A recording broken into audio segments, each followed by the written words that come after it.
Hello and welcome to episode 20 of the Pilgrim Way, a Football Manager 2022 series here on Boston United FM.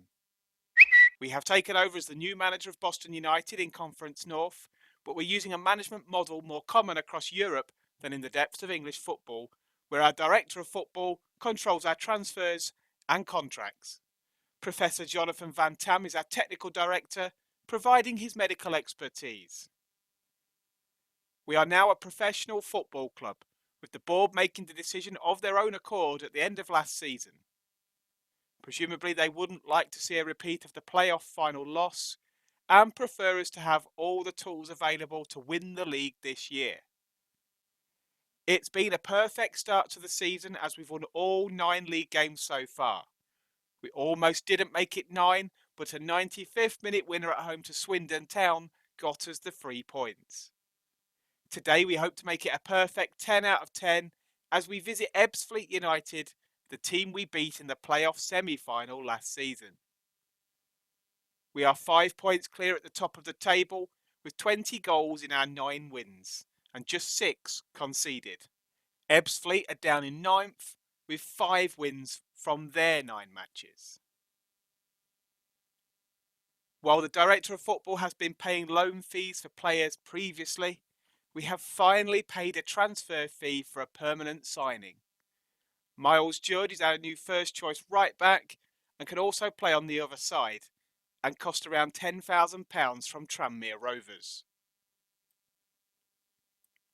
Tyler Morton left Liverpool in the summer and he was brought in as a new deep line playmaker as a replacement for Jake Kane, who joined League Two Cheltenham Town on a free transfer. Goalkeeper Joe McDonald joined us after leaving Eastleigh on a free and has displaced Tay Ashby-Hammond as our number 1 goalkeeper. He's been a regular at this level for the past 5 years. Despite turning professional in the summer, we still struggle for fitness for midweek games. The only position I would say we are lacking in quality is at centre-back, and for most games so far we've shifted Genoid Donatian into the centre from full-back. Mamadi Camara has yet to play after his broken ankle towards the end of last season, but he makes the bench for the first time this season. Loan signing from Nottingham Forest, Riley Owen starts on the left wing, with Gavin Massey on the right.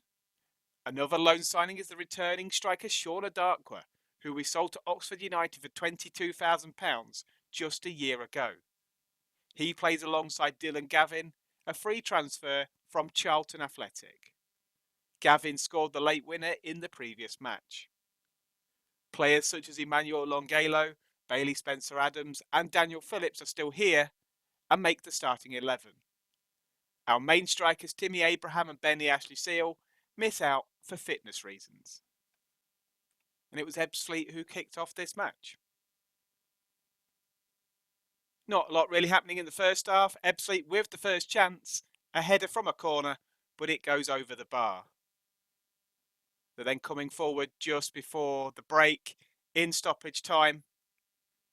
Down the left-hand side into the penalty area. Can they get the ball across? They do. They've worked it all the way to the far post and Rakesh Bingham has made it 1-0 to Ebbsfleet just before half-time. An awful time to concede. We'd obviously kept it tight until now. But unfortunately there's work to do in the second half if we are going to make it 10 out of 10 wins for the season. And that was the half-time score. That goal just coming before the half-time whistle. And we've really got some work to do. We need a much better display in this second half. But Ebbsfleet with the corner and they make it 2-0 just after half-time. A horrible few minutes either side of the break. Corner comes in. There's Bingham again at the near post. And he heads it in. We're 2-0 down. Ebbsfleet again. And they've made it free. It's Rakesh Bingham. He's diverted a long-range shot into the top corner. And he's got a hat-trick. We're absolutely out of sight. We've not really had a good chance at all. There he is. Inside the 6-yard box. Just getting a flick on the shot. And he makes it 3-0.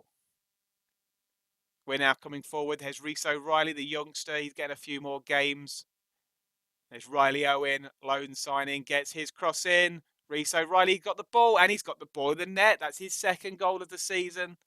The youngster tends to impress when he plays, which isn't often enough due to the talent in front of him. But these early season games when the squad isn't quite finished, he'll get the odd substitute appearance. We're into the last minute. Can we at least make it 3-2? Save a bit of face on the scoreline. Here's Dylan Gavin. He's going through, but it's a good save by the Ebbsfleet goalkeeper. We're now deep into stoppage time. We're coming forward. I don't think we're going to make it. Reece O'Reilly.